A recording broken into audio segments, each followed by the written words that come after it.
Assalamualaikum warahmatullahi wabarakatuh. Nama saya Aisyah Trismawati, NPM 181000342. Saya di sini akan menjelaskan mengenai legal memorandum yang sudah dibuat untuk memenuhi tugas ujian akhir semester mata kuliah hukum asuransi di bawah bimbingan Ibu Tuti Rastuti SHMH. Legal memorandum yang saya buat ini yaitu mengenai tindakan hukum yang dapat dilakukan pemegang polis terhadap perusahaan PT Jiwasraya atas tidak dipenuhinya klaim asuransi sebagai akibat gagal bayar perusahaan.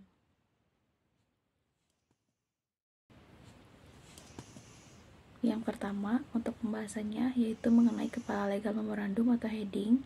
Dalam legal memorandum ini ada kepada, yaitu ditujukan kepada Direktur Utama yang dijabat oleh Heksana Trisa Songko yang menjabat pada tahun 2018 sampai dengan sekarang. Kemudian dari saya pembuat legal memorandum yaitu Aisyah Trismawati. Untuk pokok masalahnya yaitu kasus gagal bayar PT Asuransi Jiwasraya terhadap klaim polis nasabah. Kemudian para pihaknya yaitu ada Direktur Utama yang dijabat oleh Heksana Trisa Songko selaku tergugat. Untuk tanggal dibuat legal memorandum ini yaitu tanggal 17 Januari 2022.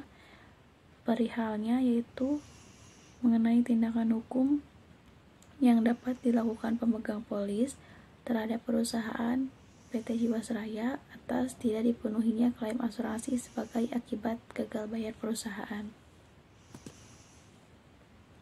Yang kedua itu mengenai permasalahan hukum atau legal issues, yang mana permasalahan hukum yang diangkat dalam permasalahan ini yaitu apakah tergugat dapat dituntut dengan pasal 1243 KUH Perdata tentang uang prestasi dan termasuk melanggar pasal 31 ayat 3 dan ayat 4 Undang-Undang Nomor 40 Tahun 2014 tentang perasuransian.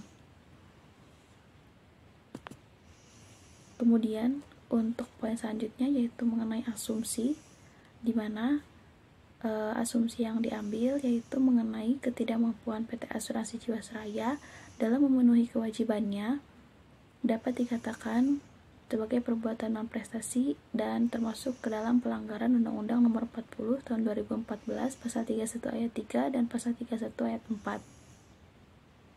Nah, PT Asuransi Jiwasraya ini melakukan non-prestasi karena terdapat hak yang tidak dipenuhi oleh pihak perusahaan asuransi seperti yang terdapat pada Peraturan Otoritas Jasa Keuangan Nomor 1/POJK 07 Tahun 2013 tentang perlindungan konsumen sektor jasa keuangan.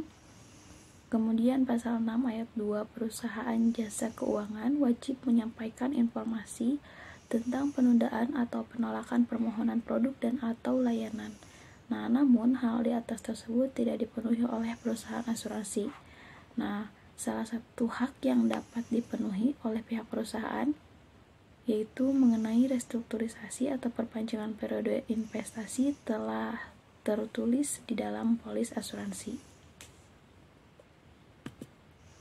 Untuk poin selanjutnya yang dibahas yaitu mengenai legal opinion. Nah, legal opinion yang diambil dari kasus tersebut yaitu di mana PT Asuransi Jiwasraya berjanji akan membayarkan klaim milik para pemegang polis, namun setelah 2 tahun berlalu sampai hari ini masih terdapat pemegang polis yang belum mendapatkan pembayaran atas klaimnya tersebut. Tergugat mengalami gagal bayar klaim polis jatuh tempo nasabah JS Saving Plan. Nah, kasus gagal bayar terhadap nasabah ini disebabkan oleh indikasi JS Proteksi Plan yang dipasarkan melalui kerjasama dengan 7 bank insurance yang menawarkan bunga tinggi, yakni 9% hingga 13%. Peluncuran produk JS Saving Plan dengan cost of fund yang sangat tinggi, hal itu juga disertai investasi Jiwasraya banyak ditaruh di saham-saham yang berkualitas rendah dan tidak mempunyai pasar yang kuat dan stabil atau biasa disebut saham gorengan, maka tersangka dapat dituntut dengan pasal 1243 KUH Perdata tentang uang prestasi. Kemudian poin selanjutnya yaitu mengenai pernyataan fakta-fakta atau statement of fact. Yang pertama, itu ada pada tahun 2018 terjadi permasalahan mengenai perusahaan asuransi yaitu PT Asuransi Jiwasraya menghadapi tekanan likuiditas yang menyebabkan keterlambatan nilai pencairan klaim terhadap pemegang polis asuransi. Yang kedua, pada tahun 2018, tercatat penundaan pembayaran dilakukan untuk 711 polis produk bank insurance senilai 802 miliar. Lalu selanjutnya, perusahaan asuransi tersebut pada 2019 tercatat menanggung tunggakan pembayaran klaim jatuh tempo pada 1.286 pemegang polis dengan nilai bunga 96,58 miliar. Kemudian, PT Asuransi Jiwasraya bekerja sama dengan 7 bank dalam melakukan pemasaran terhadap produk bank insurance yang dikenal sebagai saving plan yang diterbitkan 5 tahun lalu. Nah, ketujuh bank tersebut diantaranya itu ada Bank Tabungan Negara atau BTN, Standard Chartered, Bank KEB Hana Indonesia, Bank Victoria, Bank ANZ, Bank UNB Indonesia, dan Bank Rakyat Indonesia atau BRI. Nah, pada tahun 2019, diduga penyebab ketidakmampuan bayar klaim yang dialami PT Asuransi Jiwasraya disebabkan oleh tekanan likuiditas yang terjadi karena kesalahan investasi. Kemudian, pada periode 2007 hingga 2012, perusahaan asuransi tersebut menempatkan dananya pada repo saham. Masalah muncul ketika pasar modal melemah dan harga-harga saham anjlok. Perusahaan tidak bisa menjual saham yang menjadi agunan pinjaman tersebut karena nilainya turun. Nah, PT Asuransi Jiwasraya berjanji akan membayarkan klaim milik para pemegang polis, namun setelah 2 tahun berlalu sampai hari ini masih terdapat pemegang polis yang belum mendapatkan pembayaran atas klaim tersebut. Para pemegang saham mencoba untuk menghubungi pihak dari PT Asuransi Jiwasraya namun tidak membuahkan hasil. Untuk pembahasan mengenai legal memorandumnya, yaitu yang pertama mengenai analisis hukum PT Jiwasraya, yang kedua analisis hukum pemegang polis, ketiga analisis hukum mohon prestasi, dan keempat analisis hukum perjanjian asuransi. Yang pertama itu mengenai analisis hukum PT Asuransi Jiwasraya berdasarkan pasal 1 ayat 1 Undang-Undang Republik Indonesia Nomor 40 Tahun 2014 tentang perasuransian menyatakan bahwasanya asuransi adalah perjanjian antara dua pihak, yaitu di mana perusahaan asuransi dan pemegang polis. Nah, PT Asuransi Jiwasraya merupakan perusahaan asuransi yang mana perusahaan tersebut didirikan dalam bentuk perseroan terbatas sesuai dengan Undang-Undang Nomor 40 Tahun 2007 tentang PT.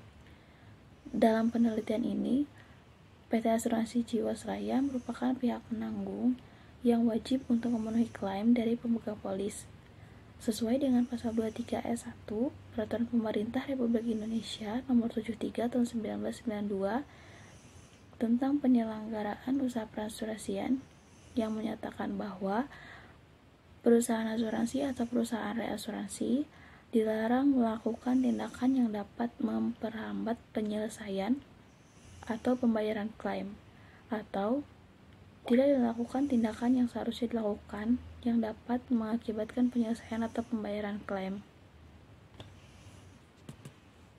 Untuk pembahasan yang kedua yaitu mengenai analisis hukum pemegang polis.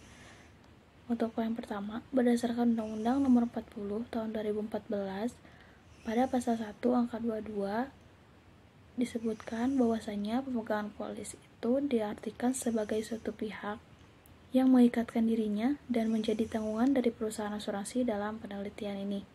Nah, pemegang polis yang dimaksud yaitu seseorang yang telah mengikatkan dirinya dengan PT Asuransi Jiwasraya dan memiliki jenis polis saving plan atau produk bank insurance. Untuk analisis selanjutnya yaitu mengenai analisis hukum mohon prestasi. Nah, kasus gagal bayar perusahaan asuransi yang terjadi pada PT Asuransi Jiwasraya ini dapat dikategorikan sebagai perbuatan non-prestasi yang diatur dalam pasal 1243 KUH Perdata. Kasus gagal bayar perusahaan asuransi ini terjadi pada PT Jiwasraya dapat dikategorikan sebagai wan prestasi, yang mana terdapat unsur wan prestasi yaitu di dalamnya perjanjian oleh para pihak dan ada pihak melanggar atau tidak melaksanakan isi perjanjian sesuai dengan yang telah disepakati. Nah, untuk analisis selanjutnya yaitu mengenai analisis hukum perjanjian asuransi. Yang memberikan batasan perjanjian asuransi merupakan satu pasal kunci dalam sistem pengaturan perjanjian asuransi. Pada pasal tersebut mengatur suatu hubungan hukum dengan syarat tertentu yang harus dipenuhi bagi suatu perjanjian, sehingga perjanjian yang bersangkutan dapat disebut sebagai perjanjian asuransi. Nah, sifat khusus yang ditentukan dalam pasal 246 KUHD yang merupakan dasar dari perjanjian asuransi yang akan didukung oleh asas-asas penting lain yang diatur lebih lanjut dalam KUHD. Nah, kemudian mengenai kesimpulan atau conclusion dari legal memorandum yang telah dibuat, yaitu dari seluruh uraian teori dan analisa di atas, kasus ini telah memenuhi unsur pada pasal 1243 KUH Perdata dan termasuk melanggar pasal 31 ayat 3 dan 31 ayat 4 Undang-Undang Nomor 40 tentang Perasuransian.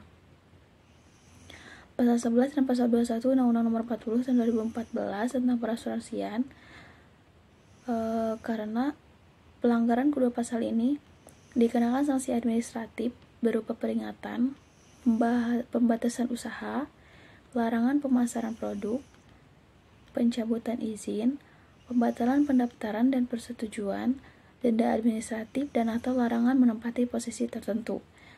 Berdasarkan dengan pasal 24 ayat 1 Peraturan Pemerintah Republik Indonesia Nomor 73 Tahun 1992 tentang penyelenggaraan usaha perasuransian, yaitu perusahaan asuransi atau perusahaan reasuransi dilarang melakukan tindakan yang dapat memperlambat penyelesaian atau pembayaran klaim atau tidak melakukan tindakan yang seharusnya dilakukan yang dapat mengakibatkan keterlambatan penyelesaian atau pembayaran klaim. Kemudian, untuk saran atau rekomendasinya, pada kasus PT Jiwasraya ini, tekanan likuiditas yang dialami Jiwasraya mengakibatkan perusahaan asuransi tersebut mengalami gagal bayar terhadap polis yang telah jatuh tempo. Upaya pertama yang dilakukan untuk menyelamatkan Jiwasraya dari kebangkrutan adalah dengan memperpanjang kontrak polis yang telah jatuh tempo atau dilakukan restrukturisasi. Upaya restrukturisasi ini dinilai sebagai win-win solution baik bagi perusahaan maupun bagi nasabah. Bagi nasabah yang bersedia melakukan restrukturisasi akan diberikan pembayaran di muka atas bunga perpanjangan kontrak polis tersebut. Sementara bagi nasabah yang tidak bersedia melakukan restrukturisasi ini akan diberikan bunga pengembangan efektif sebesar 5,75% per tahun. Nah, mungkin itu yang dapat disampaikan mengenai penjelasan legal memorandum yang telah dibuat untuk memenuhi tugas ujian akhir semester hukum asuransi. Sekian, wabillahi taufiq wal hidayah. Wassalamualaikum.